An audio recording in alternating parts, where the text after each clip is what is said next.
And we're live. Hey. Yay. Hello. Hey. Hi. Hey. Hey. Hi. Yo. Hey. Hey, yo. I didn't mention this last week, but when I was in Portland, I went and saw Shang-Chi, and I loved it. Oh, okay. Cool. One of my favorite Marvel movies in the last while. Cool. Just wanted that down there on the record. You guys have any plans to check it out, Paul? Yeah, when it comes out on, like, something streaming. Disney Plus, yeah. It will soon. Same. It's good. 2 thumbs up. Nice. Both of them in the air. Yeah. I also started a new show this week that I want to recommend. Okay. Why the Last Man? I have heard good things about this one. Yep. This is one of my favorite comic series. And the show has been in like development hell forever, and then it finally got going, and it's finally out. I've only watched the first 2 episodes, but I'm liking it already. Cool. I think for you guys it's on Disney Plus because it's a Hulu joint down here through FX. Oh. Yeah, it might be Disney Plus or Crave even, depending on who got the rights to it, I guess, up here. Yeah, most of the stuff that we get on Hulu down here that you guys get end up on Disney Plus for you. Sure. Yeah. So I would recommend that. That comic series is real good too if you're looking for comics. It's old at this point. It ended a long time ago, but it's real good. Sex Education Season 3, I think, starts tomorrow. It does. You're right. I'm looking forward to that. I think the end of Season 2 of Ted Lasso is tomorrow. No. Just episode... 10. What is it? 10? Hey, buddy. Yeah. I'm assuming there's only 10 episodes. There's 12. Because the first one was 10? No, there's 12. There's 12? Okay. Yeah, the first one was 10, right? Yes, I think you're right. They've gone. Okay. I assumed they had the same 12. number. Oh, gotcha. Yeah, no, it's 12 this season. Okay. But so yeah, that's happening. Man, that last episode was rough in a lot of different ways. So I can't wait to see. Ted Lasso? Yeah. A lot of things, a lot of little emotional explosions happen for different characters. So Sure. Yes. I'm excited to now see that I'm thinking about it. the follow-up. Yeah, looking forward to that. What else am I watching? What are you guys watching these days? It's Lasso, really. What's a TV? That's fair. Yeah. I'm watching like more than ever right now. What We Do in the Shadows Season 3 started up a couple weeks ago, and it's fantastic. Can't recommend that show enough. What else am I watching? Still going through Cowboy Bebop. Okay. Only a few episodes into that one. Sure. Yeah, I'm excited about Sex Education. That second season was so good. The first season was so good. I don't remember a lot of like the story points they hit in the second season, so I might need a recap. The second one was like a lot of the play was getting put together. Oh, right. And they introduced Ola. Oh, right. Yeah. Yeah. Okay. And I really liked Ola. She was one of my favorite characters in that season. Yeah. Yeah, that should be interesting. I can't wait to start that up again. Looking forward to that for sure. This weekend I get to go see Prisoners of Ghostland. Okay. I would love to hear your thoughts on that one because I have a couple that I would like to sound off against at some point. Off air, on air. Well, I'll mention it next week because I'm planning to see that this Sunday. It's finally coming to the theaters around me here. Sure, yeah. I'm surprised like you got it first. Film festival. Oh, okay, that would do it then. All right. What film festival goes through Calgary? They have their own independent film festival, and that showing was literally the only showing we're getting basically in Calgary of that movie. Is it Calgary Film Festival or what is this? Yeah, I can't remember what it's called here. Let me just quickly look it up. It's the one that Calgary International Film Festival. It's the one they put on the Globe usually. I didn't know that was a thing. Or no, Underground Film Festival. I think that's the one. So yeah. Cuff. The Cuff, the Calgary Underground Film Festival. That's the one. Yep. Okay. Is it still in those like downtown movie theaters, the really small ones? Yeah. Okay. I'm surprised those are even still around. They always seemed like on the last legs of their life. When I was growing up. I think it's only the one currently that's still around, but somebody bought the one that's in Kensington apparently and are trying to revive it, but that happened like before COVID hit, like right before it. So Who knows at this point? Yeah. Yeah. We have one of those in Berkeley here. Where it's like, is this one going to reopen? The other two did, but who knows? This was the smaller of the three. Yeah. So. All right. Well, anything going on with you guys this week that we should talk about? No, quiet for this week for me for once. All right. Well, then let's just talk about video games. This is the top-down perspective for September 16th. I still have double vision for those keeping track at home. And I'm Sean Booker. I'm Paul Fleck. I'm John Wheeler. Paul, why don't we start with you? What have you been playing? I finished up the Ghost of Tsushima Iki Island DLC completely, except for some of there's like an archery mini game, and I hate shooting and aiming with a controller, so I'm not doing any of those. Waste of time. Also, the stuff you get from it isn't like crazy or anything, so I don't feel like I have to. That game is pretty much all about the stories or that game's version of missions, the tales. So that's kind of what I did. Yeah, that ends off in a cool way.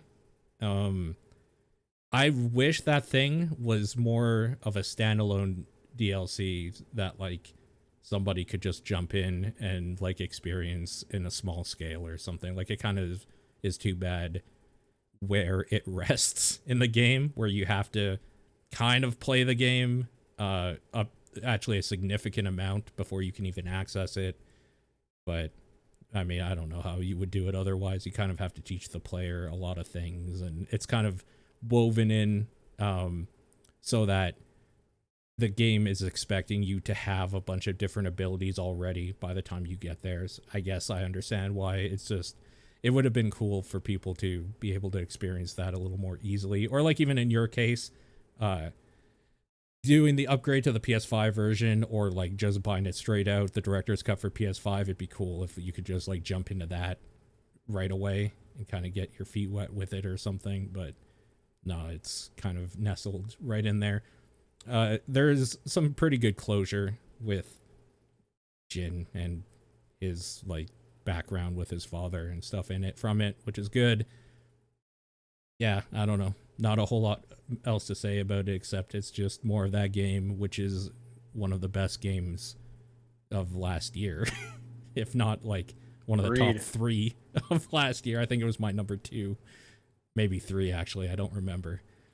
Is the ending as powerful as the ending of the main game? So no, because the ending of the main game, yeah, it leads up to that moment pretty good. It is definitely a still super powerful moment, though.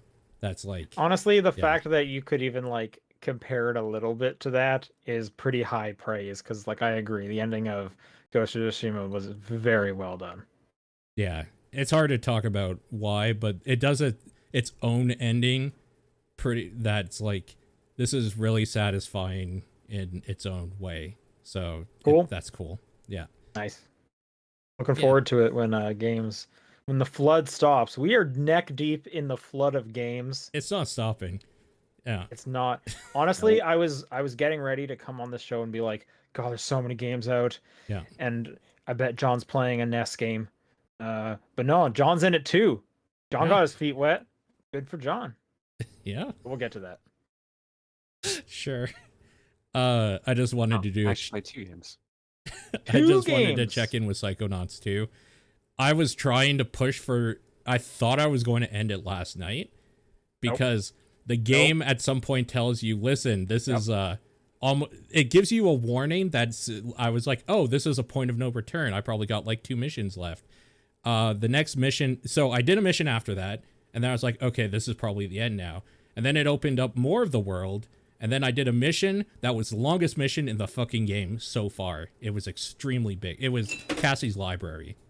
That mission is huge. There is a lot of stuff to collect. You get a whole new ability there. That game doesn't feel like it's going to be over for a while still. So you haven't finished it yet? No, so I did her mission. Basically, the Astrolathe is a thing that was introduced, and they're like, we want to use this, but we can't because of 2 things that are whatever. I finished one of those things, so what I'm assuming is happening is I'm going to do a similarly long area for the other thing. Then we're going to use the Astrolathe, so I'll have another long area to do that, and then maybe another area which ends with the boss fight. I feel like I have 4 or 5 more areas left. Yeah, that's about right. Yep. Yeah. It's no, they give you that to read that like point of no return pretty early. Really early. And honestly, like it's not like from like a gameplay perspective. It is from more of like a narrative perspective. Is they don't want you to like start this and then just like fuck around. Yeah. They want you to be like, no, please pay attention to the story and what's going on here. Yeah. You dumb gamer. So yeah. Yeah. The best part has happened for me so far, though. Like my favorite part so far is easily the Jack Black part. No, well, that part is crazy. My favorite part's the cooking show. Holy shit, that was the cooking show hilarious. is very good. Yeah, I was laughing like most of that time. The writing in it is ridiculous. There's some very good jokes in the cooking show. Yeah. I really like everything with Jack Black. I think he has a lot of funny jokes as well. That character is cool. I can understand why you didn't talk about him too much because he's a pretty major character. And it's like a slow reveal who that character Honestly, is. it's pretty crazy how different stuff is in this game from like one area to the next. Yeah, no areas. The only similarities is that you're collecting like 200 things in every area. That's really the only thing that's kind of tying them together. Yeah, that area is nuts. That area is longer than I thought it would be too, where you're kind of rebuilding a human sensory sense. It's cool. Don't spoil it. It's so cool the whole time. It's very, very cool. The library was okay. That was the last thing I did. It just felt really, really long. And I didn't like the boss fight of that one. I've liked every other boss fight a decent amount. That one just felt like a pretty standard, like 3D action platformer. Throw a thing at the big bad and then attack a bunch of little enemies while you're waiting. And it just felt kind of lame in comparison to some of the others. But the others are like fantastic, so. Sure, yeah. There's an area coming up that's just pretty fun to go through that I think you're going to like quite a bit. Cool. Yeah, looking forward to it. That game is a contender for like somewhere in the top 10 of the year easily. It's very, very good. Can't recommend that game enough. Today I started one of the games I forgot was coming out today until yesterday. I was like, oh my god, I'm still drowning. Eastward came out. The new action RPG, much in the like of A Legend of Zelda, with a lot of Mother and Earthbound references and kind of sensibilities in it. Not produced by, I guess, they were producers, right? Chucklefish are the publisher that put it out. I can't Pitpix or something, I think, is the developer. It's just a fantastic looking game. It reminds me of a lot of, I think, like YTV animation from back in the day or something. I'm trying to put my finger on what it reminds me of. There's a little bit of like old French Canadian cartoons in there, like a Madeline or something, along with some other newer cartoon styles in there. It's neat. It's a very, very cool little product.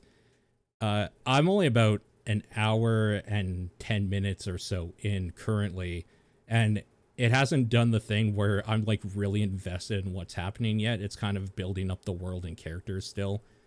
You seem to be playing a dude named John, who is looking after a child that he found on the streets named Sam, and you live underground with a bunch of other people, and you're what is known as a digger. And right now there's like been stories being told of the outside world and above and whatnot, and how it's green and blue and beautiful, but most of the people down here are saying that that's like where people send you to exile or die, and like nobody's actually ever seen it and it doesn't exist and blah blah blah.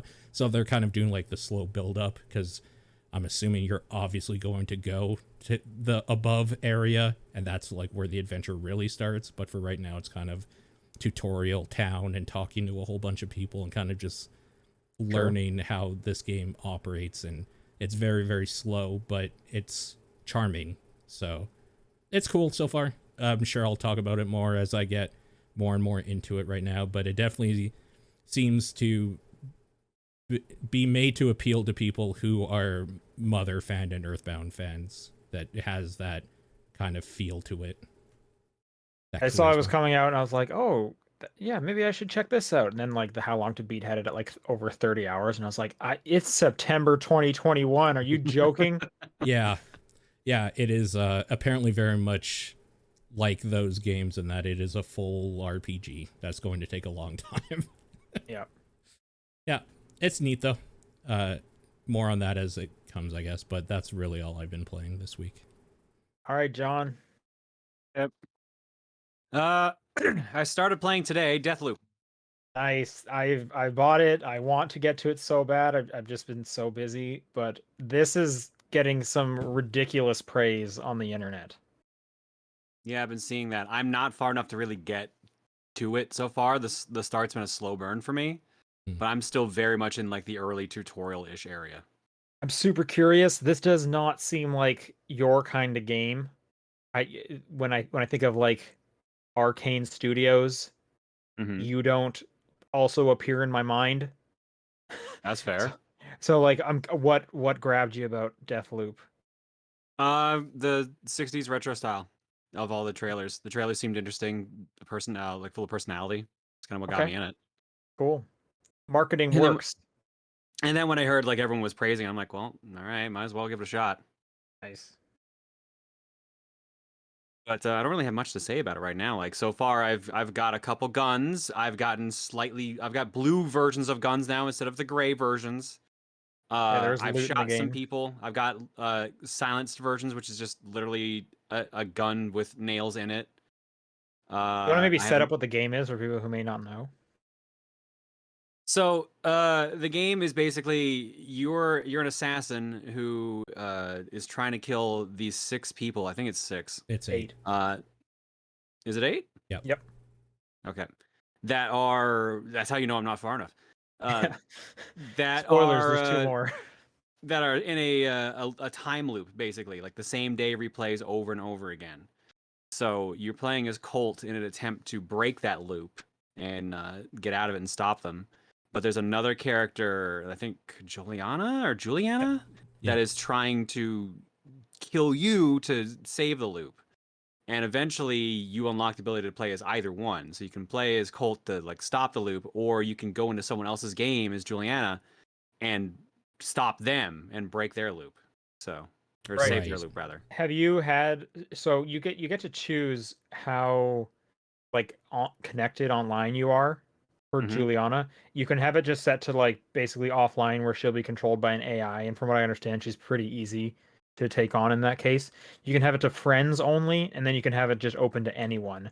And it's similar to getting invaded in like a Dark Souls game. Sure. Okay. Do you know what are you far enough to have picked an option? No, I'm not far enough. Okay. You have to go through a tutorial loop first, and then that unlocks, and then all those settings are enabled. Right. And I do hear the tutorial loop is kind of long, but it's not Yeah. like you're like reading text and it's a slow going tutorial. I understand you're still like doing a good chunk. I've been sneaking around. I've been shooting, finding like audio logs and stuff like that. There's puzzles that I found I can come back to later. A bunch of things that are like This is sparkling. Colt reacted to it, but you can't do anything about it right now. Yeah, it Stuff like that. but I understand if you get invaded and like a human person takes over Juliana, they can mess you up. Like you got to be ready to go sometimes because they know exactly where you are. I'm very curious if I'm going to. I want to try fully open to experience. I'm very curious if I'm gonna do it the whole way through, or if I'm gonna have to be like, I need a break, guys. Please let me play my game.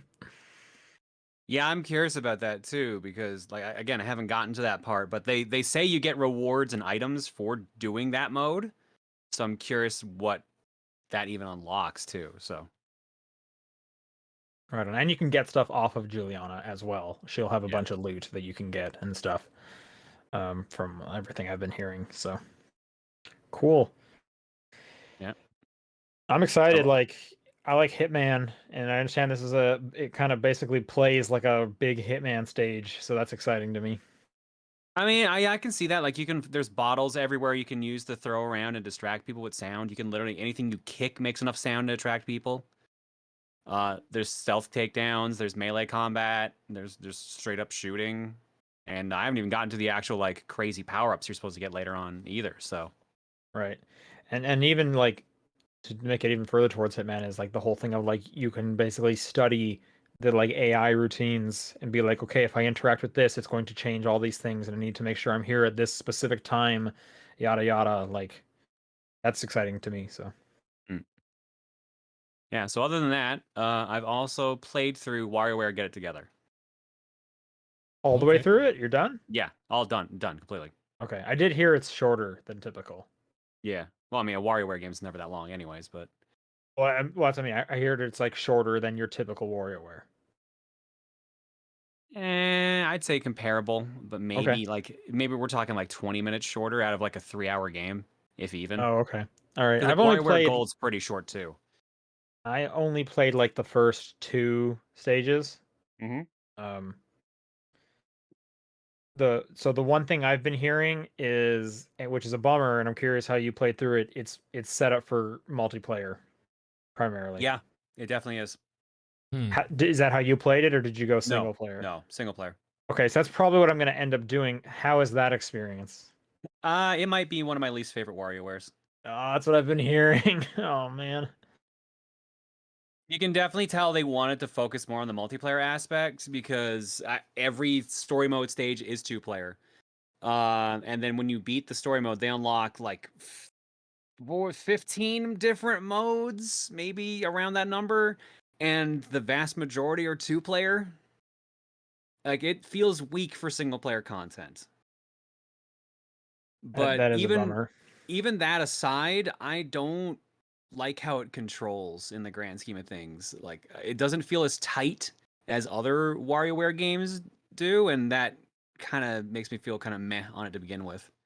Because there's a bigger focus on like physics, for example. Like you have to like move around and like rub against certain things to make them move a certain way. Like you have to move a chain in a certain way, and where you hit the chain will also affect it. Some characters feel objectively worse than others. Yeah, that's the Uh, big thing. Why don't you yeah. talk about kind of like the different characters? So there's I'm trying to remember how many there are. I think about 15 different characters. That number might be off by a little bit, Whoa. but they all play somewhat different. Like Wario has a jetpack and he flies around and he can do his tackle to the left or right. Mona's on her scooter, but her scooter won't stop, so she keeps moving. So but you can direct her around, and she flies around, and she has a boomerang she can control to interact with things. 9 volts on his skateboard and just moves left and right. He can't jump. The only thing he can do is press the attack button to shoot a yo-yo straight up. 18-volt can't move at all, but he can shoot CDs in any direction. Just like a bunch of like different changes like that. Some characters are just objectively better versions of other characters. Like Ashley can fly around in any direction, move freely, and shoot in any direction. Orbulon can fly freely, but shoot a tractor beam down. Like they all have like these small changes on more or less the same strategy, but each minigame is based on whether or not a character is better or worse at certain minigames. Like each minigame has a rating for like who's good or bad for this. But a lot of the modes they lock you into someone, or they give you a situation where who you have is not going to be good based on what you have to go through. Like there's like all mode where you could just get a character who really sucks at a certain minigame, and that's just a guaranteed loss. Cool. Yeah, that's when the other thing I don't really like about that is because I was thinking like, oh, micro games are usually by design like you should be able to pick up what you need to do pretty fast. But because of the characters handled differently, it's like if I was going to hand this off to my girlfriend, like, hey, you should play these wacky games. In the past, these have been fantastic. I'd have to sit there for like 10 minutes and be like, okay, but you should probably play as like these three, and here's how each of them control, so you know that when you have 3 seconds to complete your objective, how this one is different than that. And it's like, what is going on here? Yeah, I don't know. I've been getting people saying like they do like it. Some people in chat are even saying it's like their favorite compared to others, or they like it better than Gold. But and some of the mini games like they do change like depending on who you're playing as, just to suit them better. Like one mini game you might be on the top screen or top half of the screen to interact with something directly. The other one you might be on the bottom if you're playing as a different character. There is a bit of strategy for like whatever team you want to build into these smaller groups to do certain challenges, or you can just do all. But a lot of this extra stuff they had in there, to me, just didn't interest me. There's 3 extra single-player modes you unlock after the game. I wasn't really a fan of either of them. There's the challenge system again, or the missions they brought back from Gold, where it's like, oh, like, beat this mode to get money. Do this minigame with this character this many times to get money. Every minigame has if you set your group to all, so all characters are a possible pull, beat it this many times, like a minigame that many times with that group to finish it, stuff like that. It's just like things like that, but it all feels like busy work to me. This is the WarioWare this has grabbed me the least, basically. The post-game content is like you basically do like a Tamagotchi style thing where you get items out of a gacha machine and you level up your characters, and that gives you more points to use in the online mode, but also it unlocks like gallery stuff. That's a question I have. The multiplayer focus, can you play it online? With another person? No, not at all. The only online mode in the game is, I know, the only online mode in the game is a weekly ranking mode called Wario Cup. And what they do is they give you like a preset mission, and they're like, okay, the first one they did was, okay, play as 9-volt at max speed, get a high score, and they put like 3 different markers for like a bronze, silver, and gold cup. And if you ranked in the top 20%, you got a rare item and a bunch of extra Wario bucks. If you got the next 20%, you got like a lower rank item and less money, and so on and so on. But they do one of those every week. Yeah, it's just leaderboards for their specific cup mode. That's it. Cool. Great. Cool. Like I said, I finished the story mode, played around with the cup mode a little bit in the mini games, and I was already done. This is super depressing to hear because I heard a lot of good things about WarioWare Gold, and I skipped on that because I was like, I don't want to get my 3DS out anymore. And so I was like, but I'm going to get the next WarioWare on the Switch. Let's go. And it seems like that's the exact opposite of what I should have done. Well, Gold is literally a best of collection, so I feel like that's kind of cheating. Yeah. But like I like the post game content of Gold better than Get It Together. I'm gonna pop in every now and then to do like maybe the weekly challenge for a little bit, but and unlock the rest of the mini games. But like after that, like I'm just already checked out. I feel like the last few Nintendo titles have just been kind of disappointing. Actually, maybe that's wrong. I'm thinking of Mario Golf because the one before that would have been Pokemon Snap. I liked Mario Golf, so take that as you will. Okay. All right. Sure. I think they've been more focused, really. Like they're more specific niche groups are more into it. Because like I said, some people have been praising Get It Together, think it's their favorite one. It's just for me, especially because I played Gold on stream the last 2 weeks for game clearing.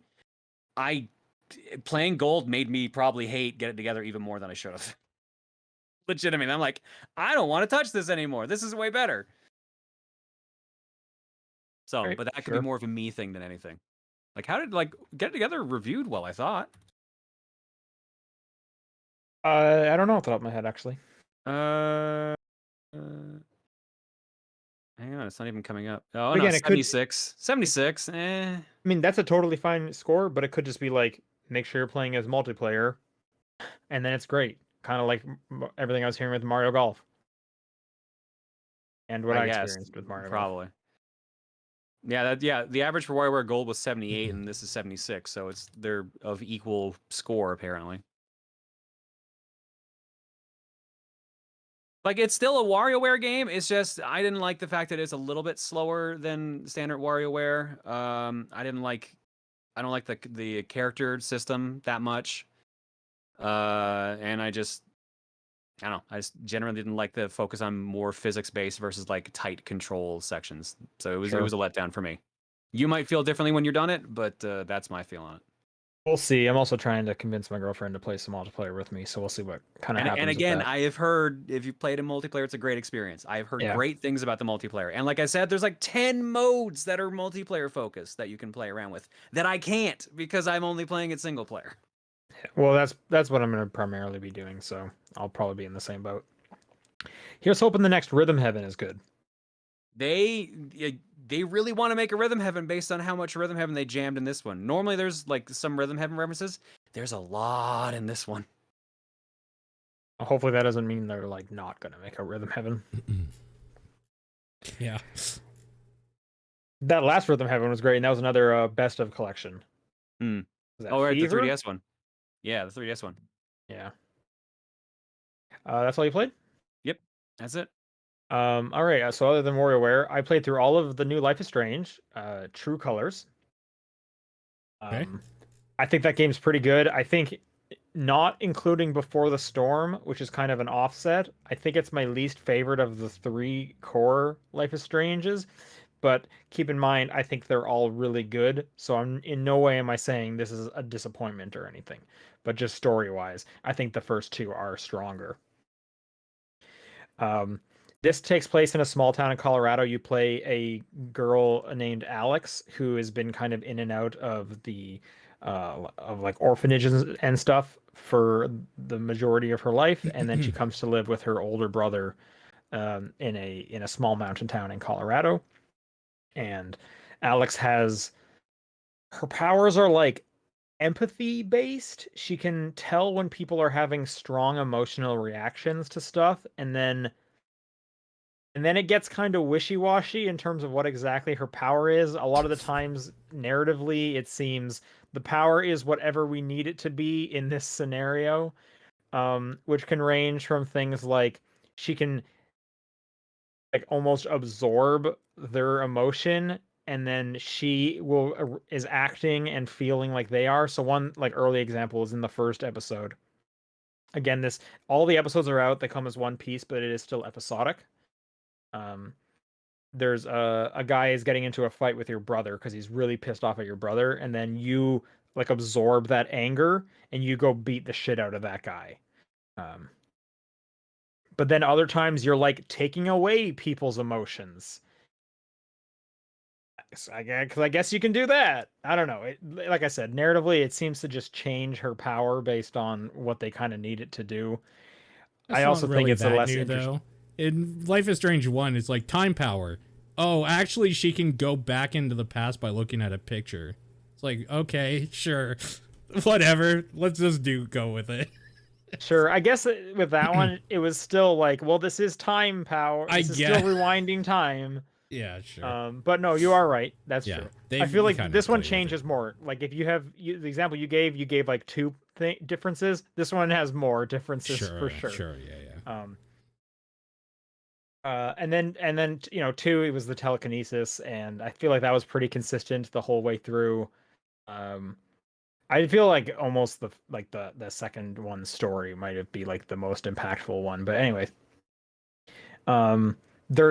this one's kind of a murder mystery, and I won't get into it if people haven't seen the trailers. I apparently had not been watching many of the trailers and totally forgot. And there's a pretty crazy murder at the end of episode 1. And then the rest of it is you trying to figure out what's going on. I will say episode 3 is spectacular. So if you start up Life is Strange True Colors and you get past a bit and you're starting to not feel it, make sure you play through episode 3 because it's pretty great. I will say they kind of mix things up a bit and do some pretty unique things in there. Um, Either way, these games continue to look even better and gorgeous. I was like tweeting some screenshots from it. This is the best looking Life is Strange. The characters aren't getting as good of an upgrade Right. visually as the environments, except for like Alex. The main character looks great. With some of the side characters, it's like, oh, you're clearly a side character and whatnot. Um, I do think the story is good. I know I said it's like the weakest of the three. Um, but I do still like the story, and there's some pretty good like emotional connections you get with some of those side characters. There's like two love interests that you can kind of pursue, and that's fun. They're super cool and stuff like that. Um, so if you like Life is Strange, of course you're gonna play this.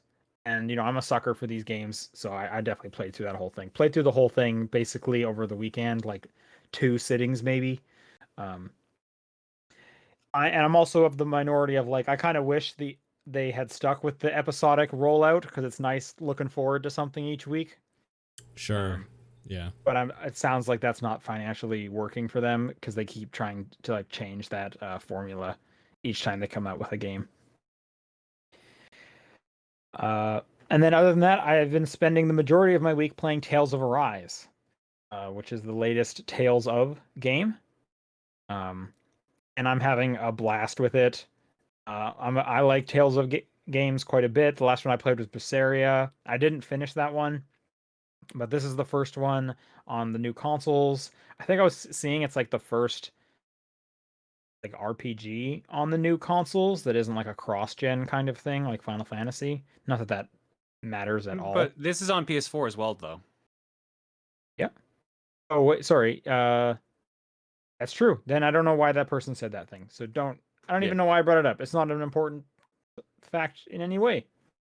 So let's just ignore that. Tales of Arise, it looks great, which is super nice.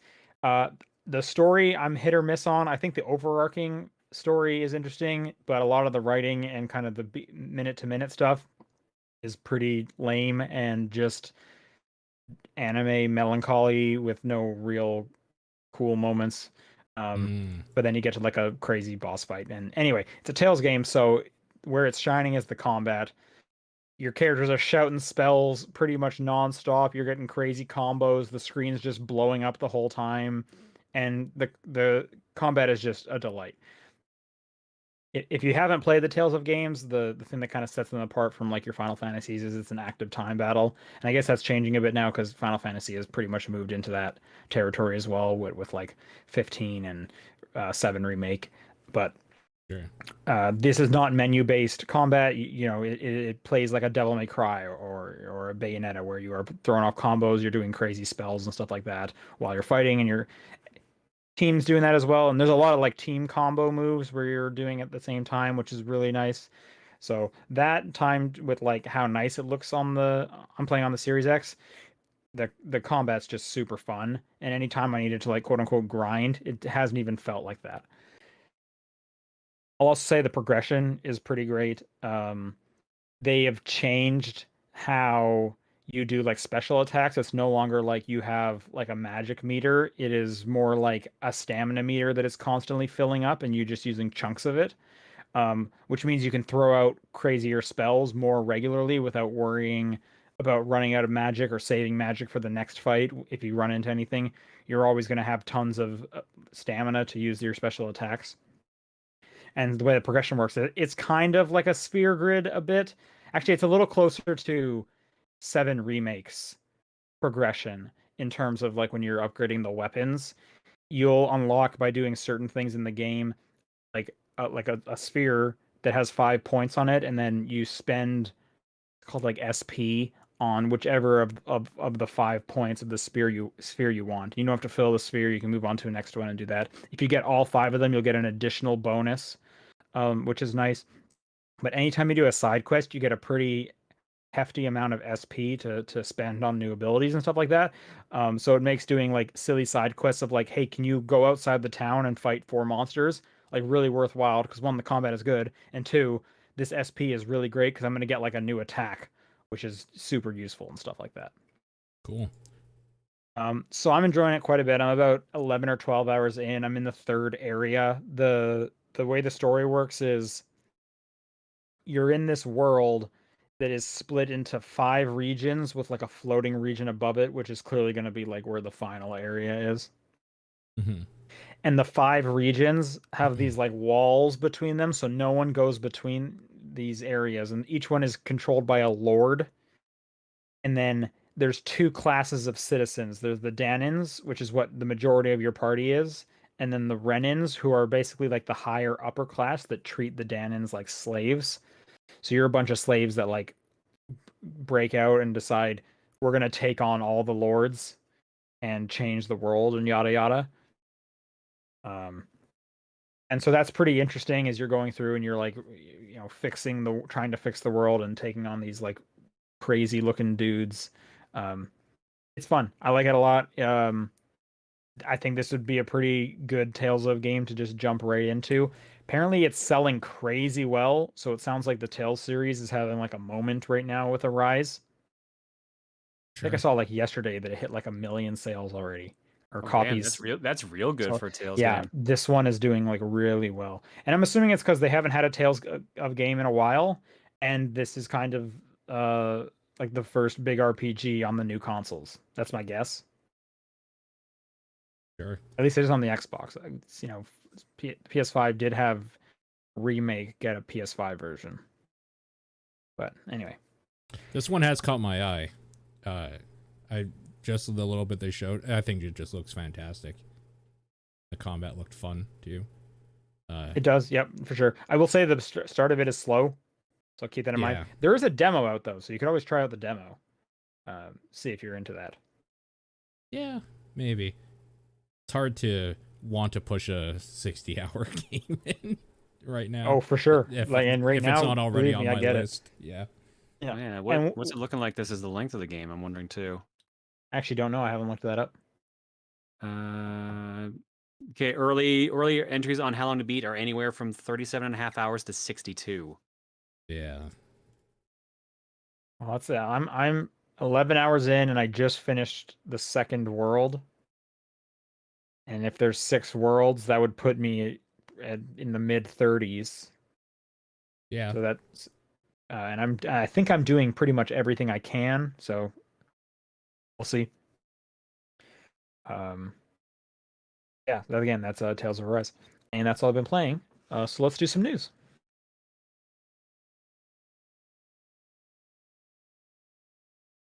First one here is the PS5 got a kind of pretty hefty update with their September update. Some things specifically is you can now customize the control panel, the one that pops up along the bottom when you press the PlayStation button. Oh, that's why I got that pop up today. Yeah, so you can take stuff out of that. You can rearrange it. So I put like the power button on like the left as the first thing that my thing goes down to. So it's quicker to turn off if I need to. That they've done some trophy management. You can now like favorite trophies, so you can pop up the ones you're tracking more easily. The feature I think is the most interesting is that they have implemented 3D audio for built-in TV speakers. Oh, interesting. Okay. Yeah, so this like before was exclusive to like the PlayStation headphones. Yeah. We could get 3D audio now, and I went through the process just here. If you have a TV without surround sound, so like I wasn't able to use my main living room TV because that has 3D audio, obviously. Yeah. But I brought it onto my desk here. You go through the process, and you have to. And here's what it does: is it scans the room using the microphone on the controller. Oh, okay. So you have to hold the DualSense up to your face, and this is exactly what it says. And then your speakers left and right will make laser gun noises. And then theoretically, you now have 3D audio from your built-in TV speakers. Interesting. Okay. I thought that was a pretty cool like technology feature that they can even do that. That's neat. Yeah. Yeah. So if you don't have a sound bar or anything that kind of makes 3D audio for your your PS5, this is something you can do to try and make your gaming a little bit better. There was more updates as well. If you're curious about everything that the PS5 got, I would just Google PlayStation blog September update. I'm and to reading see this all one the right games in now. there. One of the big things we didn't mention is they let you install a solid state drive now. That is now out of the beta. Yes. Oh, nice. Yeah. Which is good because I've already run out of space at least once on my PS5. Well, good luck. It's a process. I'm noticing that now. They literally made a video on how to do it, which tells me that's going to be annoying to do. Oh yeah, no, I've been looking at like how-to videos. It's a lot, and make sure you read the fine print of whatever SSD you buy, very specific, because not all of them work. So, welcome to the Interesting. rabbit hole if you're going to go down that route. Hmm. This got announced like last night. Deltarune Chapter 2 is out tomorrow. Oh yeah, I heard about this. Deltarune, the spin-off game from Undertale. Toby Fox tweeted, "It's coming out this Friday." Boom.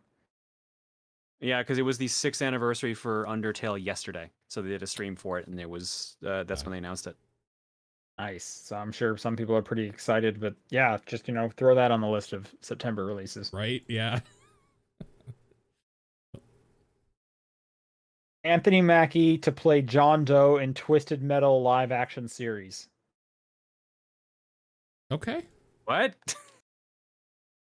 That's the headline. Anthony Mackie to star as John Doe in live action Twisted Metal series from Sony TV and PlayStation Productions. The only thing I know about Twisted Metal besides what the game is the character Sweet Tooth is the clown, right? Yeah, Mm-hmm. Is John Doe a character in Twisted Metal? He is. that's yeah. what I'm trying to remember. Yeah. Yeah, he was in Twisted Metal Black. Okay. He is, So, I mean, this he is drives not... roadkill. Oh, well, now I know who you're talking... No, I have no idea what you're talking about. Is this good? Yeah, it's fun. It makes sense. Okay. I know very little of Twisted Metal. I feel basically like skipped over John that Doe series. is basically an early CG white version of Anthony Mackie. So, like, the look is right on, basically. Okay. Is Twisted John Doe Metal- the protagonist? No, he's Uh, just... Sorry, He's just go a on. driver. Yeah, he's just a Okay. driver. There's no, like, real protagonist, really. Calypso's the closest thing to a protagonist. There's not antagonist rather. Yeah, antagonist. Yeah, that's true. Okay. I'm just reading this article here. Twisted Metal is a high-octane action comedy based on an original take by Deadpool scribes Rhett Reese and Paul Winrick. Oh, okay. Or Wernick, rather. About a motor-mouthed outsider offered a chance at a better life, but only if he can successfully deliver a mysterious package across a post-apocalyptic wasteland. With the help of a trigger-happy car thief, he'll face savage marauders, driving vehicles of destruction, and other dangers of the open road, including a deranged clown who drives an all-too-familiar ice cream truck. Okay, so it's not a tournament anymore to get a wish. This is sounding like Mad Max. It is sounding Doe like is Mad a Max. smart-ass milkman who talks as fast as he drives. With no memory of his past, he gets a once-in-a-lifetime opportunity to make his wish of finding community come true, but only if he can survive an onslaught of savage vehicular combat. Okay, so how does this storyline compare to what is the story in Twisted Metal's games? It's a tournament all- where the winner gets a wish, and it's always a monkey's paw wish that Yeah. ends up messing with the winner in some way. Okay. Cobra Well, so I Kai could see in the writer Michael series, I could Jonathan see him Smith. like trying to do something, and then maybe like the second half of it is like, I have to enter this tournament. It's the only way I can succeed because I need that wish. So is he going to be driving like a milk truck? Because that's not I what John guess. Doe drives in the game. But I mean, It says they have a car thief with him, so he's probably going to have a couple vehicles, and Yeah, then he'll maybe. probably settle on Roadkill's actual vehicle. maybe, yeah. I don't know. This sounds Yeah, maybe like the fine. last episode of the season, he like gets the car, and you're like, finally, I've been waiting this. I've watched 9 episodes. This is my favorite car. And then season 2 never comes around because it did terribly. Apparently, the writer for Cobra Kai is on this as well. Okay. Cobra Kai is well regarded. That show is actually pretty good. I saw a couple episodes and it was like, yeah, if I cared more about this like subject matter, I'd be super into this. You don't like karate enough? It's kind of more about like the dude who beats the karate or who tries to beat the Karate Kid and like how his life is garbage. So I don't care about that character at all. Well, So, no. Daniel gets involved in Cobra Kai though. Like he's a Yeah. major character in that show though. Yes. That thing has like 4 seasons. Yeah. And a video game where they have actual like Yeah. ice powers. That's right. Which yeah. I have to assume is not in the show. But I don't know. Probably not. Yeah, I assume it's not. Are you guys gonna watch Twisted Metal? Hmm? Are you gonna watch Probably. Twisted Metal? Oh, fuck yeah. Why wouldn't I? Unless Right. like I have to like pay some weird amount for it or something. But I'm sure it'll be on something I get. Yeah. I'll check it out because why not? So look forward to that, viewers. Yeah. The Switch got an update this week that included support for Bluetooth headphones. Hey. Just came out of nowhere. Version 13. They just flipped the switch that I guess was in the off position of all of our consoles. And now you can pair Bluetooth headphones to the Switch with some obvious Nintendo caveats, such as you can't use the Bluetooth microphone. Interesting. Okay. You can't make, they're a parody of themselves at this point. Crazy to think that this was also in the system that whole time and it was just a software thing they had to change. They probably intended to do it from step 1 and they're just like, let's hold off for a bit and test it some more, and then they just until what was long. So special about this week? It's, I don't know, man. Nintendo is just like, we got nothing going on. We still haven't put skins in for the menu. You can't message your friends on your friends list.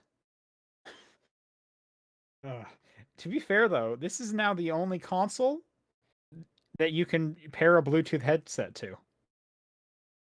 Yeah, Lineback even says in chat, I like how the Switch will work with my Sony Bluetooth headphones while my PS4 will not, because the PS4 has even more restrictions for it. Yeah. Yeah, I don't know. Everyone's fucking up somehow, but this is weird. I tried it. It works super easy. Yeah, like good for that. There was some more restrictions on it as well.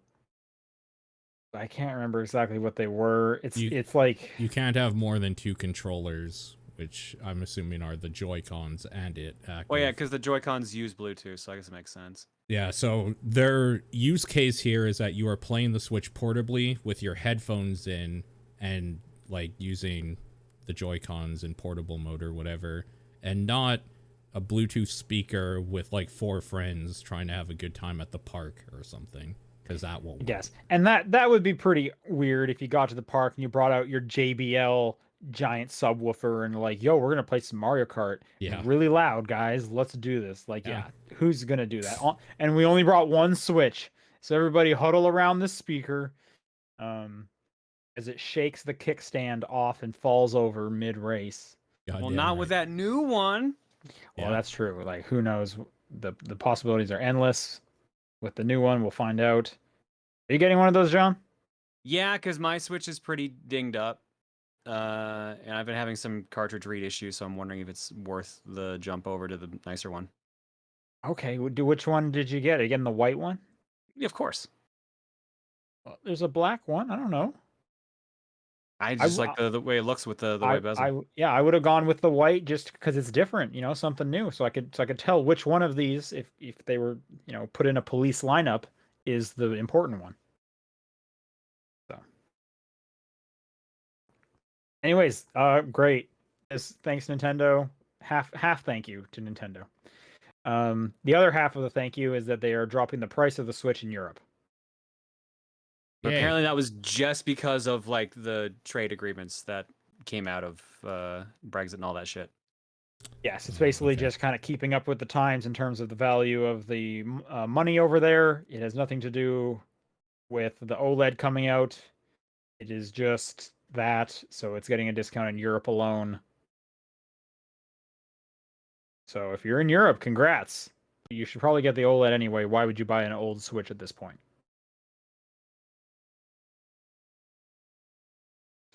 Little Big Planet. Recently, the servers have been getting like bombarded with toxicity and whatnot. So Sony took the servers down, and they're just not going to put them back up. What? That's kind of a bummer. In fact, the only servers that are coming back up are the ones on the PS4 version of Little Big Planet, Yeah. which, from what I understand, a lot of the community is upset about because apparently that game is like really buggy compared to the other ones. But that's what they're doing. It's I a mean, we are bummer. talking about PS3 games at this point, but I feel like the PS4 version should run better if that's the one you're going to hang on to. I'm more bummed that the toxic assholes got what they wanted. They were able to just like destroy other people's fun. But Sure, that's a good point too. Yep. I'm more confused. What Little Big Planet on PS4 is going to have all the community levels and everything? Well, it'd be Little Big Planet 3, right? No, yeah, there's Little Big Planet 3, but is that just it? Is it just Little Big Planet 3 only you can access now online? Correct. The Yeah. PS4 version of it. so all those community levels are dead, basically. They're all gone. Yeah. But they talk about we brought back all 10 million plus community levels, and there wasn't Oh. was there that many for just 3? Yeah, that doesn't It's seem either right, that does or it? it's the previous ones work in 3. Oh, maybe.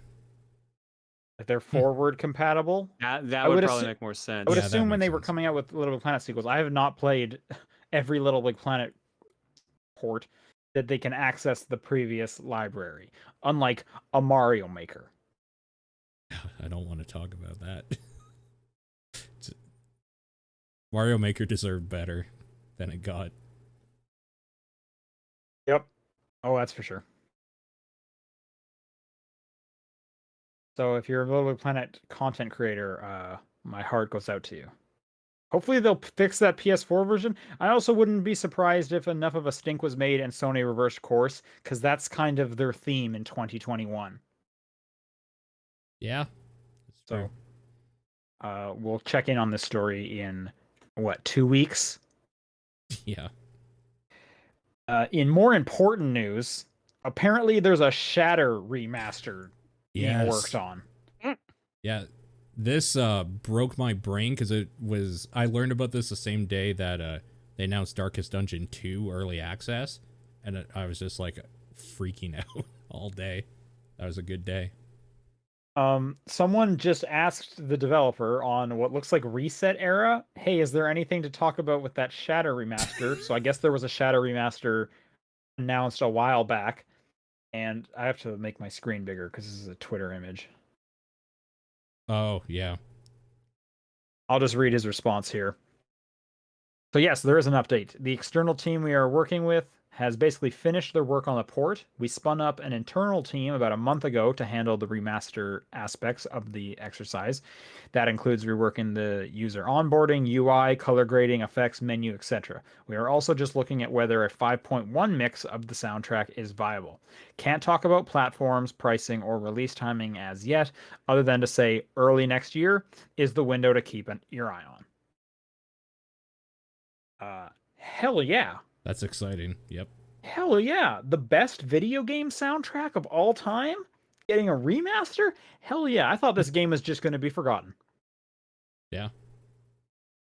And then guess what? We came out with a Patreon exclusive Game of the Year episode Yeah, where I talked about that soundtrack, and look what we got. An update on the Shatter remaster. You did it, Sean. It's all because of you. Yep. Yep.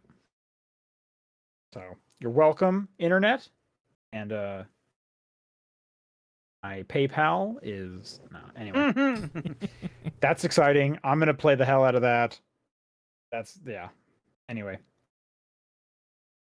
Epic versus Apple came to somewhat of a I don't want to say conclusion because there's already more going on, but the next big tentpole in the events happened early in the week. Basically, I'll just read Jason Schreier's tweet here. So Epic lost on just about every count and will have to pay millions, while Apple now has to let apps use external payment processors, potentially costing them billions. Big win for everyone who is rooting for both companies to lose. Nice. Cool. Kind of in layman's terms, the court ruled that Apple is not kind of making a monopoly with this. So everything kind of Epic was arguing about got thrown out. But the one fact that did change is now throughout the App Store and games on the App Store and apps on the App Store, they do not have to go through Apple if they don't want to. They can link out to different payment options like Fortnite had tried doing, which started this whole thing where like, hey, if you go over to our website, we'll give you even more V-Bucks for your bang in the buck because we don't have to pay Apple that 30%. So now that's where Apple's gonna lose their billions there. Curious to see how this plays out long term. Mm-hmm. And I mentioned the story's gonna continue. Epic is already like appealing this and trying to double down and go back for more. So we'll see what that produces. I'm going to assume not much if the first time it didn't happen. One little kind of fun tidbit, because whenever there's an update on the Apple versus Epic lawsuit, we just get a bunch of like behind the scenes information.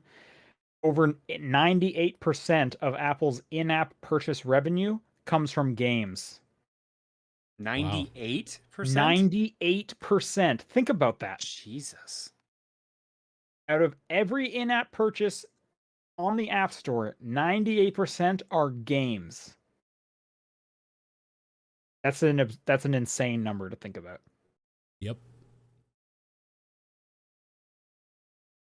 All right, and last one. This was this came off breaking news just before the podcast went. Castlevania Advance Collection rated for PS4, Xbox One, and Switch and PC in Taiwan. Oh, fuck yeah. Oh, Okay. Advanced Collection. Oh. Presumably would include Castlevania Circle of the Moon, Harmony of Dissonance, and Aria of Sorrow. Yeah. Thoughts? Good. Give them more access to those games is great. Yep. I wish it was both Advance and DS, but I know that might be asking for too much at this point. Yeah, I always hear like the DS ones are really high regarded. I don't hear much about the Advance ones. Most people talk about Aria. They love that. Circle of the Moon is fairly well liked, but it's a bit rough, just like Symphony was. And I think the least liked out of the 6 is usually Harmony of Dissonance, but it's still all right in its own way. Paul, you seemed pretty excited. Thoughts? Yeah, no, this is great. Harmony of Dissonance might be like the least talked about, just in general. Yeah, nobody. It ever really talks is. about it. I'm curious though. You mentioned the DS ones. How much would you have to rework those to not have the touchscreen stuff? Is it doable? Or are those pretty core to that? I think it's really only Dawn of Sorrow that needs any reworking for the touchscreen mechanics, and even then, I think you can mostly move those to buttons. Or like the drawing stuff or whatever. Yeah, because in Dawn of Sorrow, whenever you killed a boss, you had to draw like a little sigil on screen to actually like kill You had to it. sign your name. Well, it was usually like a star. Yeah. Okay. But like, yeah, I barely remember Portrait or Ecclesia using that much touchscreen control. I think there was a little, but not much. Yeah, I don't remember either. All right. As long as you didn't have to hold it like a book, because that's pretty core to the experience. So. No book. Well, we'll see what happens. This seems pretty solid. Unlike these release dates, because we're now in the delays section of the podcast, our new weekly segment. Battlefield has been delayed a month. Okay. Battlefield 2043. It is now coming out November 19th. Okay. Did you see that EA's like stock took a hit when they announced they were going to delay it, and then it went back up after people realized it wasn't as bad as they thought they were going to announce? No, I didn't. That's hilarious. That's weird. I noticed that they delayed it to the Pokemon release date, which is just going to kill them. That was silly. That was a foolish error that they're going to look back on and be like, why did we pick November 19th? I am curious how much overlap there is on those player bases. It's a perfect circle. Yeah. True. Yeah. Because when you're waiting for the lobby to load and to get in, when you're down and you got to respawn, you break out your Pokemon right there. Yep. Just makes too much sense. And the next delay is Dying Light 2. It was a December release. That's been now pushed to next year into February 4th. This is getting funny at this point. And that has been your weekly delays. Stay tuned next week for More delays. more delays. Probably. But for now, let's do some questions. If you'd like to send in a question, you can send it to topdownperspective@gmail.com, at TDP Podcast on Twitter, the Discord channel, or John's P.O. Box. And I'll read this first one from Kevin. He says, what electronic music artist do you recommend? I don't. It's been a while since I was really like keeping up with the scene in any way, but I'll always have a spot in my heart for some early Justice. Yeah, I didn't mind Woman. I thought that was a good album from them. Cross is still gonna be their strongest one, but yeah, I didn't listen to much after Across the Universe. yeah, Audio Video Disco was kind of but it had some good tracks. But I thought Woman was a fine album, and then they did a remix album recently, which I thought was also good. I'm blanking on a group. Oh, Pendulum. That's what I'm trying to think of. Pendulum is also pretty good. They're pseudo drum and bass. Hold Your Color is one of my favorite albums from them. This is like a cheating answer, but honestly, go to the Monster Cat YouTube channel or their site, and you'll just get a ton of options and a lot of smaller groups you might not have heard of. Start with that. Galantis is always pretty good. Their early stuff is fine. I'm just like literally skimming through my iTunes right now, just trying to think of examples. Like that's the already remix album for the Tron Legacy soundtrack is really good. Daft Punk. Yeah. Well, the remixes aren't from Daft Punk. Sure, they did like the Crystal original. Meth and groups like that. Yeah. The soundtrack to Shatter, the video game, is really good. Yep. Yeah, there's some good examples to start with. Well, they're not electronic music, but I guess no, technically they are, I guess. Yeah, I mean, to be fair, most music these days is electronic in some way. Genre jumping, yeah. Christopher writes, you are cursed for the next 24 hours with your version of the Midas touch. Instead of turn things to gold when you touch them, what do things turn into, and how do you spend the next 24 hours while you're cursed?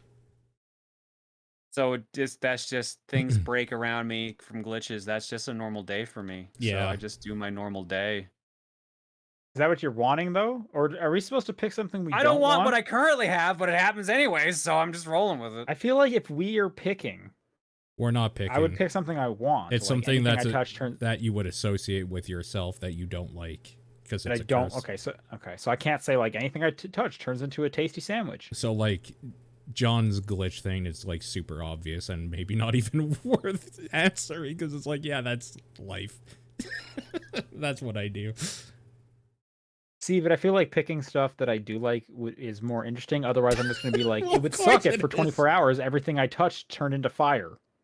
Yeah, okay, he's got a point there. Like, here's some bad things, but you know what? If everything turned into a tasty sandwich, I could do something with that.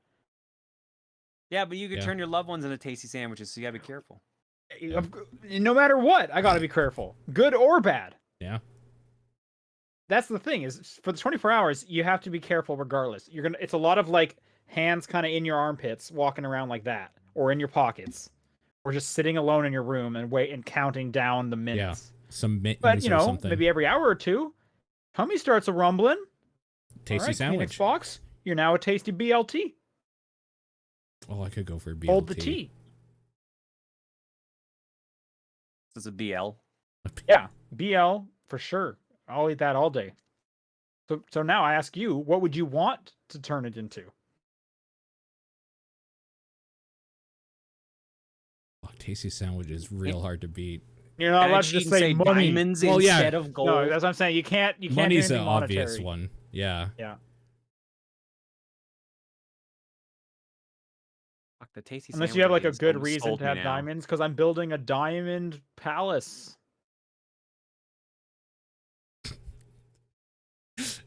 I think it would be cool to like everything you touch turns into money, but you can't keep it, so you have to like give it out. It would be neat to just like give out a shitload of money to other people. Like Brewster's Fortune or Brewster's Millions, basically. In But like real life. unlimited money, yeah.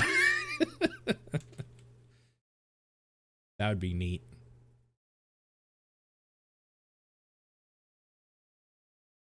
People saying pancakes for me, which is not a bad idea. Pancakes, bubble tea. I had another good idea. What the hell was it? Video games. It turns into a video game. That'll be the fun like thing. at random. That'd be interesting. Yeah, like, no, it'll either turn into a random video game or like it'll turn into a video game about the object it was. Like I'll touch like my car, and my car will turn into a racing video game. I'll touch the mailbox, and it turns into like a mail delivery video game. Stuff like that. Paperboy, yeah.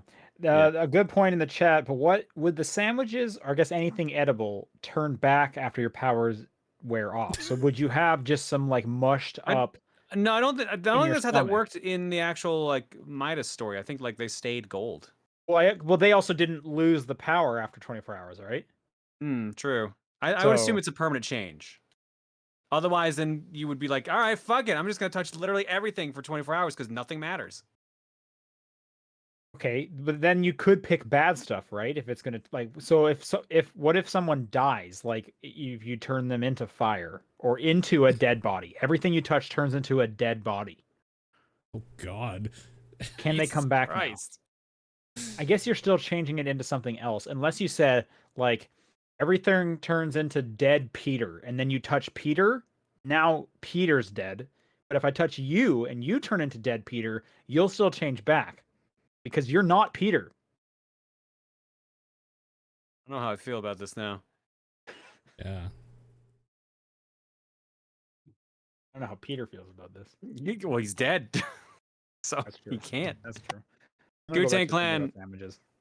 While he thinks about sandwiches, Gu-Tang Clan writes in and says, what's a non-mainstream sport, mainstream in the US anyways, that deserves a modern video game about it released in the US market that either hasn't had one? Polo, like riding on horse. Ooh. I don't think there's a polo video game unless you count. No, I don't even think that's in Mario and Sonic, is it? At the Olympics? No, I think it's just like dressage is in it. Okay. Like horse no, because that's horse dancing. It's just horse jumping that's in that one. Yeah. So I'm gonna say dressage. That's gotta be in like a Barbie horse adventure, right? Like a dancing mini game with your horse. Maybe. It seems like a slam dunk. There's there's water polo, but it doesn't look like actual horse polo. Yeah, I just saw that. Yeah, those are those are significantly different. Yeah.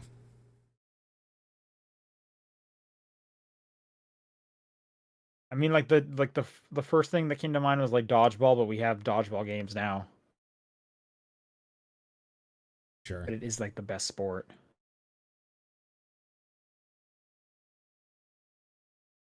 I would love like a really deep like capture the flag game, even though that's like a mode in every first person shooter. Okay. Sure. I'm just trying to think how that would work. Like, would you have to be like everyone's like a Spider-Man? I don't think there's a polo video game. Wow. Here's my chance to corner the market, finally. There's a game I played in gym class in high school that I love called Chook Ball, and I'm not going to get into the rules of Chook Ball, but that should be made with Chook Ball. I think this is as close as you get. There's Arcade Bike Polo, which is a flash game on a site or something. What? And it's instead of horses, they're using motorbikes, and it's a top-down perspective. Why not? So they should make like a Calvin Ball game where every round the rules change. Like each team gets to pick 3 rules. So you're kind of building the game each way. And like the only like rule that's going to stay current is like there's a goal on either side and you have to get the ball there. But then you get to pick what the weird rules are. That would be cool. Yeah. I think this question came up because Fantasy Sumo is going on right now, and a lot of us have sumo on the brain. So that's my answer. I mean, there are sumo video games, though. There's a bunch. They There's just didn't not. come out over here. Yeah, there's not really a good like sim one though. Like a really top-notch one would be kind of cool. It's usually more of a like joke thing or You want like a mini-game. Madden Sumo 21. Yeah, something like that. Be kind of interesting. Suku writes, "Oh no, humanity has collectively forgotten the nomenclature of genres. Platformer? You mean like trains? What does that have to do with video games?" That's the kind of response you get. It must have been a genie or something. Anyway, we can't just not have genre names. As inaccurate as they sometimes can be, humans like putting things into neat little boxes. The government has tasked you three to make up new names for all the big ones. So I'm going to go through the list and we have to come up with a new name. First one, the one where you jump a lot. Jump Runner. A jump runner? Okay. Yeah. Yeah. I guess. Yep. And so that's platformers, obviously, right? Sure. Yeah. All right. Jump runner is pretty good. Okay. This one, I don't know what genre this is. The one where there's lots of numbers? Puzzle? Oh, that's probably a role-playing game. Oh, yeah. Could be role playing. Okay. All right. So role playing game. There's lots of Math numbers. battle. See, that does not scream role playing game to me. It doesn't really say It screams anything puzzle to me. anymore.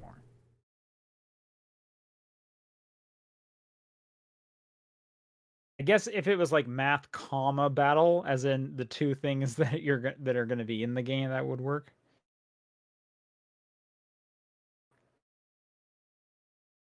What do you think, Paul? Do you have one, or do you want to go with math battle? Story. I'm trying to I think could see of what maybe that like could be. story battle. Yeah. The one where you shoot a lot. Can we not use the term shooter? It's like literally why that nomenclature exists. Shoot time. Yeah, I think we have to do something Gun like time. shooty gun bang time. bang. Yeah. Gun time. The one about running around a lot. What is that? Well, running around a lot? That could be a lot of them, to be fair. Yeah. Are they thinking of like maybe like an open world game? Maybe. The like one a I thought GTA of, or something? like I thought he was meaning an endless runner at first, but yeah, it could be an open world game. It could be a walking sim. You do some running around, I guess. Like, I don't know. Okay, well let's do open world game, kind of like a Okay. GTA or like an Assassin's Creed or something, just to pick one. World Explorer. I think World Explorer. Can we do it without saying world though? If we're being like stingy on the names. Area Explorer. Area Explorer. Sure. Exploration Adventure. Or you could say like intricate or detailed exploration. Detailed Explorer. The one about being someone else. Okay, this is RPG, right? Role playing. Or is this immersive sim? I mean, isn't an actual role playing game just an immersive sim because you're playing a role? I mean, My brain is broken. Well, it depends if there. Yeah, this is hard. It depends, like if there's RPG mechanics in it.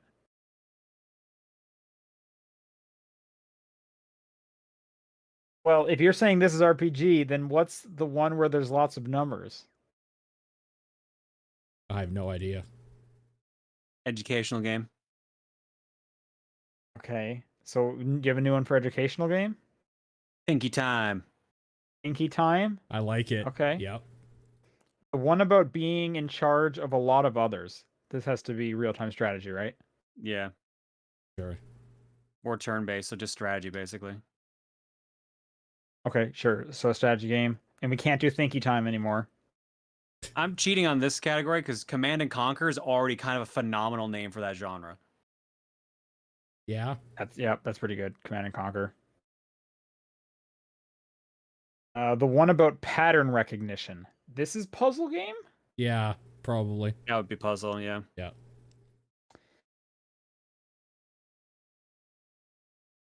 So Thinky Time would have been good, but we can't pick that one anymore. Honestly, Thinky Time is probably better for this one than edutainment. Maybe we should change the edutainment to something about teaching or learning. School the game. School game. That's going to sell copies right there. School the game. Well, I mean, edutainment also doesn't sell very many copies when I see that. True. Yeah. Here's the last one, and the one about sports. And we can't use the word sports, huh? You can't use sports. This one's kind of hard. That's actually a tough It one. would have to be something like competitive. What do you call a sport if you can't say sport? What are sports? Recreation. So competitive recreation. Recreation is so much broader than sports. Physical recreation, exercise-based recreation, competitive exercise-based recreation. There you go. I think that's the best you're gonna get. Yeah. Put it on the All box. right. And while we're at it, a new name for those side-scrolling exploration-y games with an emphasis on finding new abilities to reach new areas and all those combat-heavy games with an emphasis on stamina. Okay, so they want a Metroidvania and they want a Souls-like. Castle Troid. Castle Troid. Oh, it's so good. That's definitely cheating, but we'll accept it. I'm with Jacko or Jaco in the chat that I hate this. We need a Souls-like, and then we're done, and then we're free.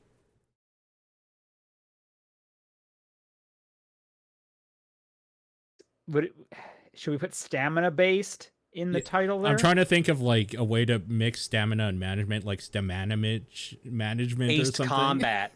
Like paced combat would be stamina. Paced combat. That's pretty good. And there's like a picture of a jet on the cover, right? Yep. Every Knew single you were one gonna of go them. for that. Yeah, of like just like a knight riding a jet. I mean, I would play a lot of Souls likes if they just did that. All right, there we go. All right, Hebrew Lantern writes, now that Pokemon and Battlefield are releasing the same day, who will win in a battle royale between Pokemon and Battlefield? This is easy. It's Pokemon. There's more of them, so there's what, 900 of those? I mean, so. this comes down to what would win, a Pokemon or a gun. And I think the majority of Pokemon would be able to do something or not even be affected by a bullet if it's like a rock Pokemon. I was trying to get like some answers. Has there been any canon where a Pokemon has been shot and died from a gun or something similar? Because like Bullet Seed got brought up, but that just kind of knocks out Pokemon, right? And then they get fixed up afterwards. Yeah. Pokemon die. Pokemon definitely die, yeah. But I have don't they been think murdered? we've ever seen a Pokemon like be killed. Right. I think like because like we saw like Charmander's tail almost going out. So that's one way you could have killed the Charmander.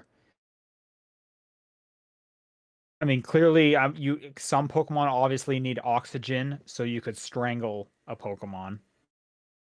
Right. I guess what I'm getting at is there's steel Pokemon, and I'm sure there's like moves that they can do where if you read the Pokedex, it says something about how fast like they move. So steel moving at a speed that is like roughly equivalent to a bullet doesn't kill a lot of Pokemon. At worse, it knocks them down or knocks them out.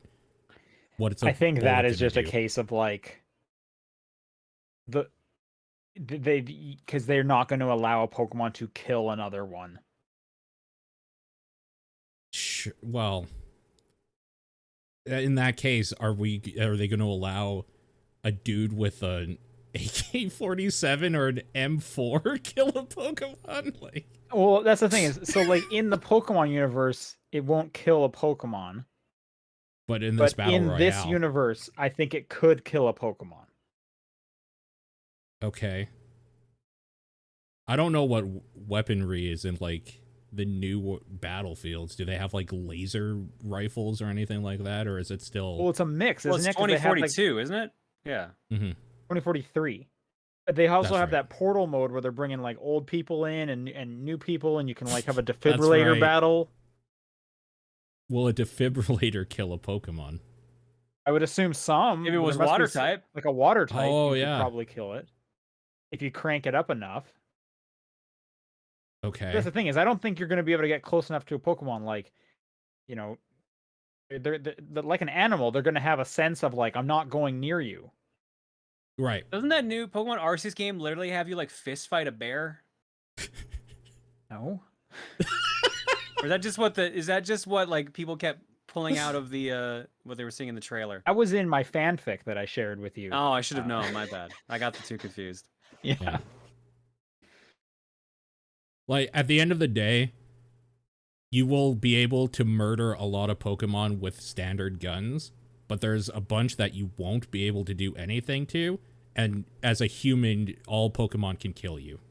Yeah. Yeah. That's the thing, is eventually you're gonna like You're gonna shoot your an best bet Onyx would and to get- nothing's gonna happen because it's a bullet in rock. Like, yeah. it doesn't matter.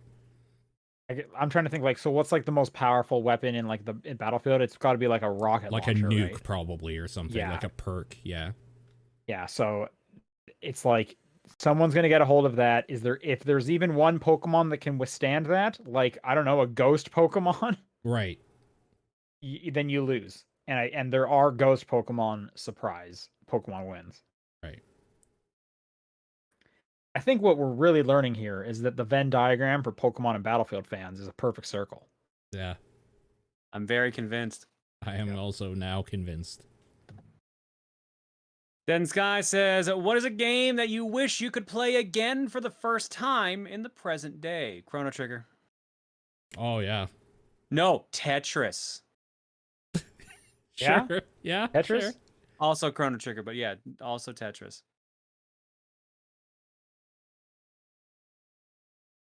The first time, like, I don't know, Rock Band, or like the first Guitar Hero.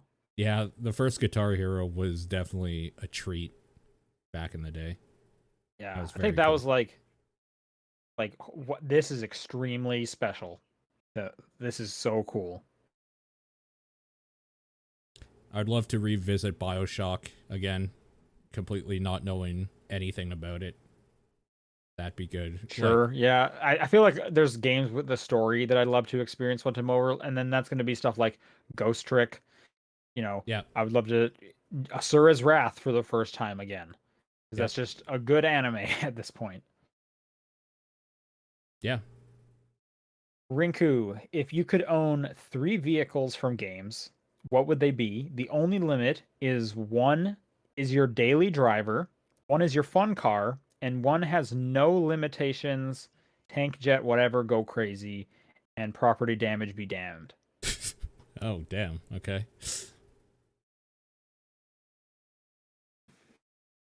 All right, so The that's daily- probably the Batmobile for me. Is that's Okay. your fun one, or that's your no limits? That's his daily driver. That's my no limits. Yeah. I think that's my fun car, is the Batmobile. Which Batmobile are you thinking about? If we're limited to video games, let's say the Arkham Knight version, which can drive up walls and kind of like fly and shit. The Like tank glide. thing. Yeah. Yeah. It is, yeah, it is from games. Okay. That's gonna be my fun car.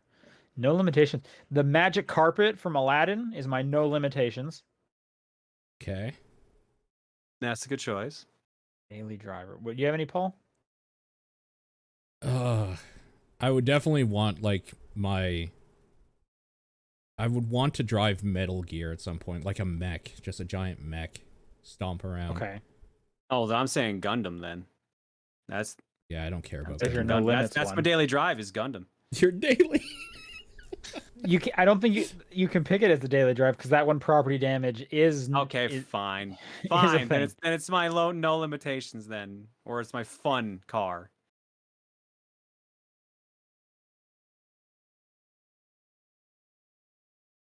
Trying to think, what's like a pretty standard car that's not gonna be like super crazy. Back to the Future car, the DeLorean, I guess. Seems Knight too Rider, obvious. kid from Knight Rider. It's just I'm just gonna sit on RoboCop's shoulders. Whee!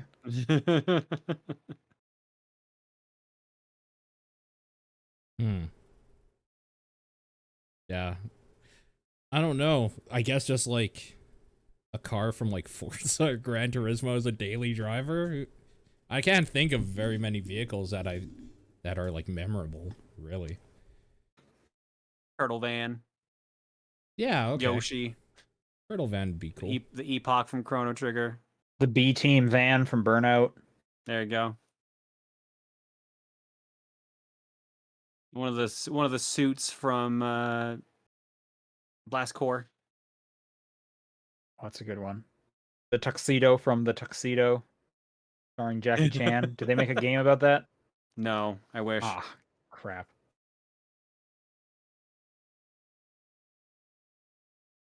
Is Yoshi a vehicle? I'm gonna say yes and say Yoshi Yeah. would be good for. He fits If- the I think it's definition. only a vehicle if you consider horses a vehicle, which I don't think we do.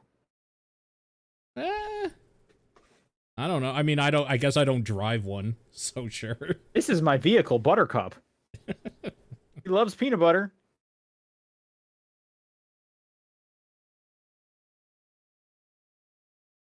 All right. Phantom Aegis. Ahoy, TDP crew. My question is, what is your favorite mythology? Norse, 100%. Greek. I think I'm more on the Greek side. That's probably just because I know more about it. Yeah, same. Shane writes, favorite fictional sapient species. So like aliens or some kind of fantasy race. Okay, so in Mass Effect, there are... Yeah. Yeah. I'm trying to remember their name. Oh my god. There's a lot from Mass Effect that you could talk about. They're the big, like, almost elephant type dudes that have to, like, say what emotion they're speaking with. They speak like very literal. Yeah. Yeah, I forget the Elcor. Yes, that's right. Elcor are cool. That reminds me, I think my answer is the neutral species from Futurama. Oh, that's Okay. a very Tell good my answer. wife Yeah, I that's- said yeah. hello. Yeah, that's pretty good. I have no strong feelings one way or the other. That episode is so good. The Planet of the Amazons, another great episode. Man, Futurama. I'm going through Futurama again. Futurama rocks. It's so funny. Mm-hmm. Whatever Zoidberg's species is. That's I my never answer. remember, yeah.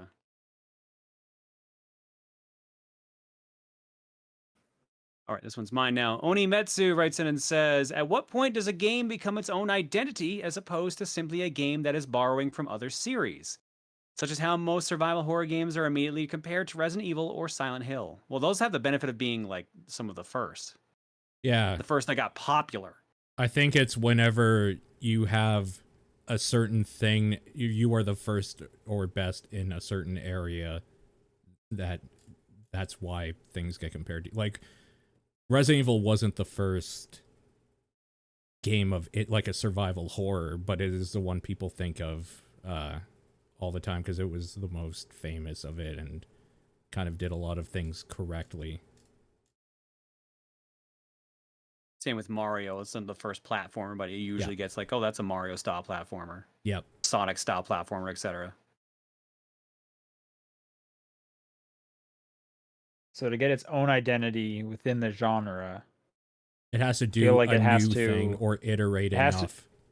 yeah, it has to have something kind of unique about it that is quite memorable. Yeah. So then when another thing comes out and is in the genre that leans more heavily towards whatever that new unique attribute is, that's your reference point and not the original reference point. Yeah. Like if a Metroidvania came out but it was like really gun heavy, I would say, oh, it's like a Shadow Complex, as opposed to, oh, it's like a Castlevania or a Metroid. I guess Metroid is also pretty gun heavy, but Yeah. I guess it would depend if they're laser guns or if Nolan North is the voice actor. Right.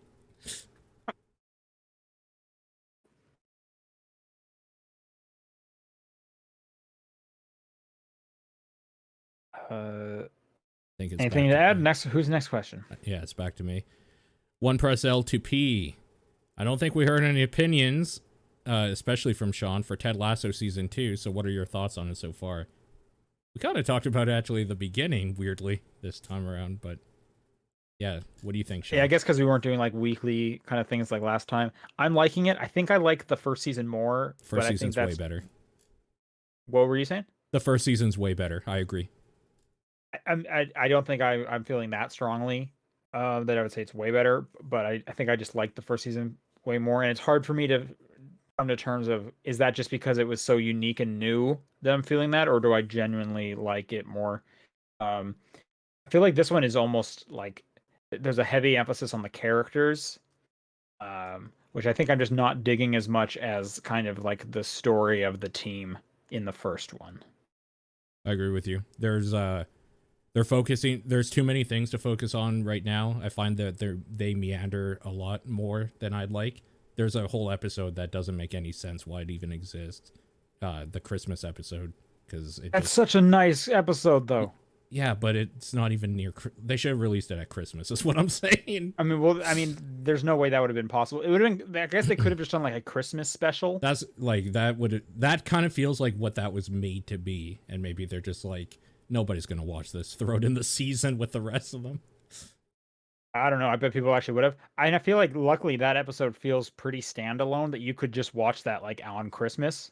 Right, which is why it's annoying that it's in the middle of like important stuff going on in the season, storyline wise.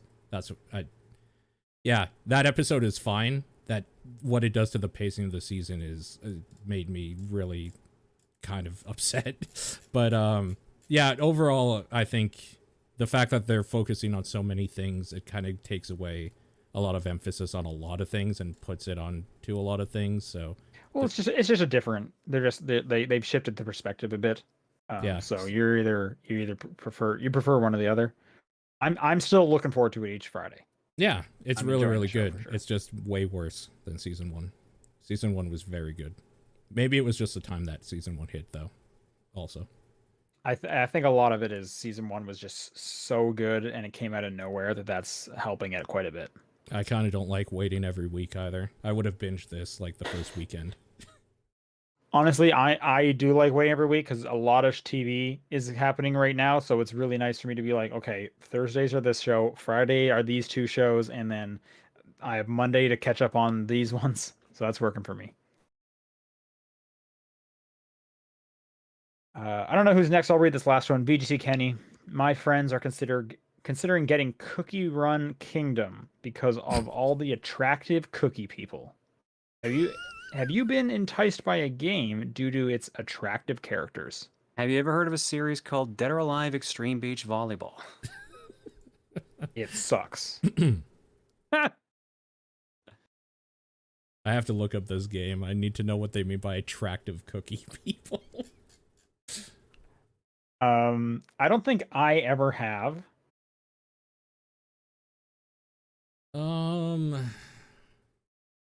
It's definitely not the reason why I go to, not the people. Like an art style I really, really like. That has definitely enticed me. But like just boobs doesn't do it really for me. Yeah, I think it would more be like if you showed me the characters and it's like, oh, this art style looks cool the way you're showing them, that would get me on board. But it doesn't really matter what the characters look like, for sure. Yeah. I guess this is an attractive cookie character. I'm gonna look this up too.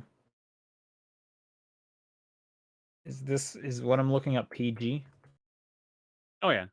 Yeah. This is the one I got right away. Where it's just You're like, saying this is the most attractive cookie person you've ever seen? I mean, maybe. That would be a pretty short list just in general, but don't yeah, let my sure. cookie wife hear me say that. Okay. These are definitely some of the most detailed cookies I've ever seen, at least especially when it comes to gingerbread men and women. Yeah. Mm-hmm. This one looks like a cowboy. Yeah, they're cute. Right there. I don't is it just another gacha game, I'm guessing?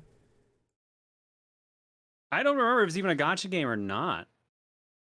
Or I it's guess a runner. I think it is because I see like some gems there, but I believe it is a runner. It is a free-to-play RPG and city builder hybrid released by Dev Sisters. No, never mind. Apparently it was released this year. pretty high, like, ratings on different things. Yeah, I've never seen this before in my life. Never heard of this. I've heard of it, but never played it. All But yeah, right, well, like that's... games commonly, like especially mobile games, play off of that. Like, here's attractive character. Yeah, Oh, for sure. That's literally like waifu gacha games. Is literally that's what that whole genre is based off of. totally. Oh, yeah. Yep. That's going to do it for questions. If you want to send in a question for next week, it's topdownperspective@gmail.com, at TDP Podcast on Twitter, the Discord channel, or John's P.O. Box. What's your game of the week? I guess Deathloop for me. I'll give it to Iki Island DLC because I think Psychonauts will take next week's. And mine is Tale of Arise. If you're listening to this, go vote on the current Patreon poll for October's game. It's a weird list of games this month for sure. Might have to look some of them up and educate yourself what they are. If you don't know what the game is, maybe look up a trailer. And stay tuned. Next week, I think, is going to be our Super Mario Bros. Episode of I thought we said TDP we Plus. couldn't do next week. No, the week after. Can't do 2 weeks Oh, from the week now. after. Oh, okay. Hopefully, we're going to do it next week, but we will confirm that offline. Until then, we will see you guys later. Bye. Everybody.